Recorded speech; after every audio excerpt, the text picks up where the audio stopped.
Okay, I'll just have you do a mic check real quick. If you could just say and spell your first and last name. Pamela Evette, Pamela Evette. Do you think you were Okay. stumping me, Nick?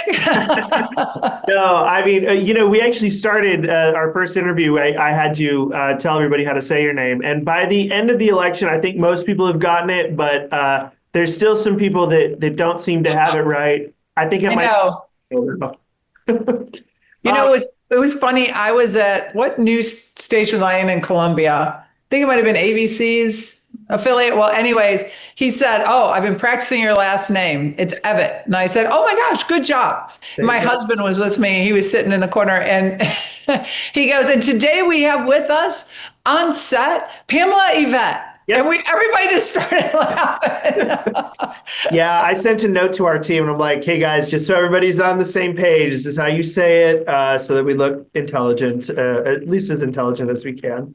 Um, let's get started though. We are just a couple of days away from this runoff finally being over. Are you excited to be near the finish line? Yes and no. I really love campaigning. I really love the people of South Carolina. So getting out and being with people, it kind of energizes me. But yeah, this is a grueling pace.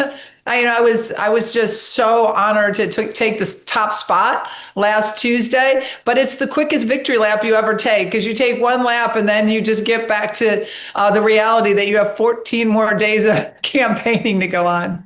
Yeah, it's definitely a grind out there. I think I saw something on Twitter, and I might have just missed this, so I apologize. But did you guys release a short list of running mate candidates? No, my opponent tried to push out a fake list, Oh, Lord. but that wasn't my list. I'll be releasing that here shortly. I'm actually going to do a video about it so everybody can see. And Nick, it's the process I've been talking about for 6 months, I think now, is that when my team told me to sit down and go through a list of potential people that I thought would be perfect for the job, I would do it. And over the last, day and a half, I have done that. I'm going to list those names. And then once we win this primary on Tuesday, we'll start the whole vetting process. I'm a businesswoman, so it'll be just like hiring somebody to work for you. So we'll sit down and we'll have a full vetted process and we'll get somebody on that list named. In anticipation of that list dropping, can you talk just a little bit about what you were kind of looking for, the types of qualities that you were looking for in developing that list? Absolutely. I want, a very strong conservative. I feel like I have really strong conservative values. And I think you have to get somebody that lines up with you. That's why the governor and I worked so well together, is that, most of the things that we were talking about, we were agreeing on. But we did have different perspectives. And I think that's important. I want somebody with business sense because I want to get them to work solving some of the problems for business across the state. That's what I did as lieutenant governor. And I really thought it was an asset to our administration. And I want somebody that is rooted in moral Christian values, that believes that, you parents have the ultimate right over their children, like states and schools, and can't decide decisions that parents should be making. I want somebody that's rooted in those core principles. So that's what I was looking at. And I've had 8 years to look around, whether it's South Carolina, the state house, in business arenas, to see like, wow, who do I think would really fit that bill? And that's what I did over the last 24 hours. Everybody thought there was some big, list that has been sitting around forever, but there really hasn't been. I was very sincere to the people when they were asking me. On the debate stage, there was that question about your tax policy. I think you and Alan Wilson are both on board with getting the income tax down to zero. He put it at 6 to 8 years under his plan, and I think you had said something along the lines of you're going to get it done quickly. Can you Yeah. lay out more specifically what your tax plan is and when people in this state could potentially see income tax hit zero under your administration?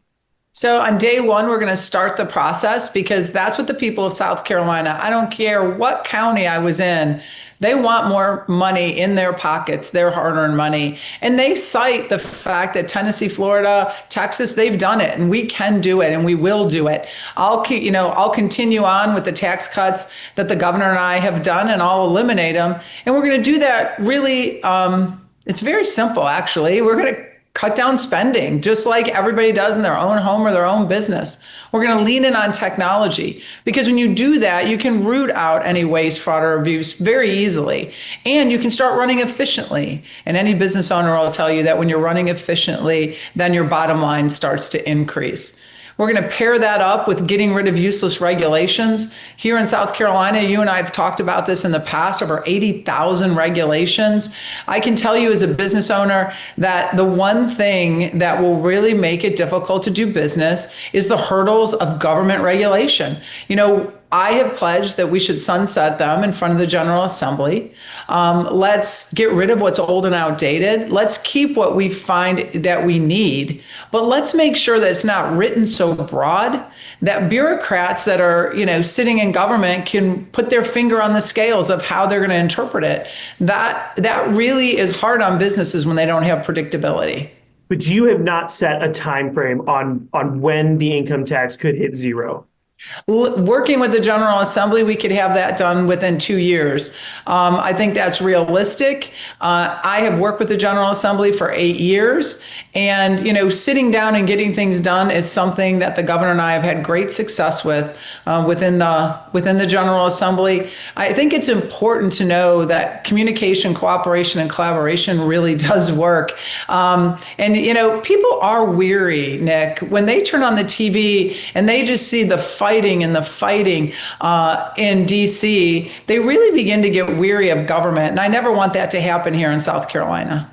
I want to give you the opportunity to set the record straight on some of the attacks that you've gotten from the Wilson campaign, specifically around DEI. There's that clip on X that circulates of you. I believe you're doing an interview and you say something like diversity is how we grow, or I can't remember the exact quote. It was diversity is wonderful because diversity is how we can craft the best ideas, right? You've obviously been very vocal on the fact that you are not the DEI candidate, but Wilson's team has put out all of these press releases from your HR company that supports the idea of diversity in the workplace. Can you just clarify for me, where your stance is on this, and whether or not, as the Wilson campaign has suggested, that you have profited from selling DEI products through your company? Well, that just shows how little the Attorney General knows about business. I owned a payroll HR company. I wasn't selling any products. I was keeping my clients out of trouble because, these burdensome regulations and rules come down from the federal government, and small businesses and medium businesses are forced to abide by them. And all we were doing here at my business was keeping them within the rails so that they wouldn't be fined. I don't know how you sell a DEI product. I don't even know what that would be. That's why I said that shows just how naive the Attorney General and his team is when it comes to that. It really has been, I think the biggest thing that you saw in that debate is for weeks, the Wilson camp has been saying that, I and my team have been mudslinging. I mean, he came right out of the box trying to throw punches and throw mud. And it really, that wasn't what I was doing. Only a career politician can say that when you put facts out in front of the voters, that is somehow mudslinging. When he has AI created videos of me taking a lie detector test. He has AI commercials of me with drag queens, AOC. I've never taken a lie detector test. I've never met a drag queen, and I've never met AOC. That's mudslinging because it's just an out and out lie. And, I said it on the debate stage. I'm sure the Attorney General was a little upset when the students at SC State rescinded their invitation because they knew that I was anti-DEI. I can't imagine how much money he has spent on these attacks just to have them turned around in about 30 seconds. The quote I keep seeing is that diversity is wonderful. I mean, do you still believe that diversity is wonderful? And I think what we were talking about, that was a much bigger topic, is that diversity of thought. And that's why, as lieutenant governor, I've welcomed everybody in my office because I think everybody deserves to be heard. Doesn't mean you have to agree with them. And I think, that's the signs of a true leader. You should listen to everybody. That doesn't mean you have to agree. You can respectfully disagree. And so, you can turn around 3 words in a sentence pretty easy if you want to. I just think it's pretty shameful the way the Wilson camp has tried to twist and turn everything. He's supposed to be an attorney. He's supposed to deal with facts. Obviously, based on his record, we know that that's really not the case. I want to address one more rumor, which is that President Donald Trump is considering a co-endorsement of Wilson. Have you heard anything from the Trump camp, if you will, to suggest that is not true? Yeah, I have not. I talked to the president on Tuesday, last Tuesday when I won. He was really excited that I had taken the first place spot. He said he would do everything that he could to make sure that we won big on this runoff on the 23rd. And so I'm going to go by what I hear from the president. I think the president was very clear when he endorsed me. He said he knew all the players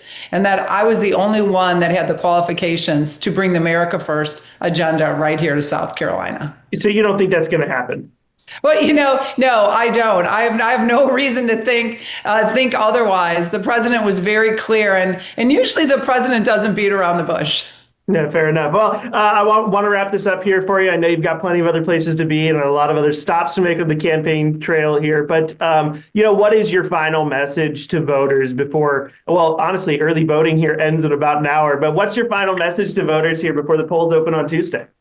Well, Nick, let me tell you, it's the same message I have had this entire race. First of all, look at the resumes of the people that you're going to elect. I don't care what position that is, but in my case, it's the top position in the state. I have been a successful CEO in the private sector. I have sat at the right hand of the governor for 8 years now. I have the resume to do this job.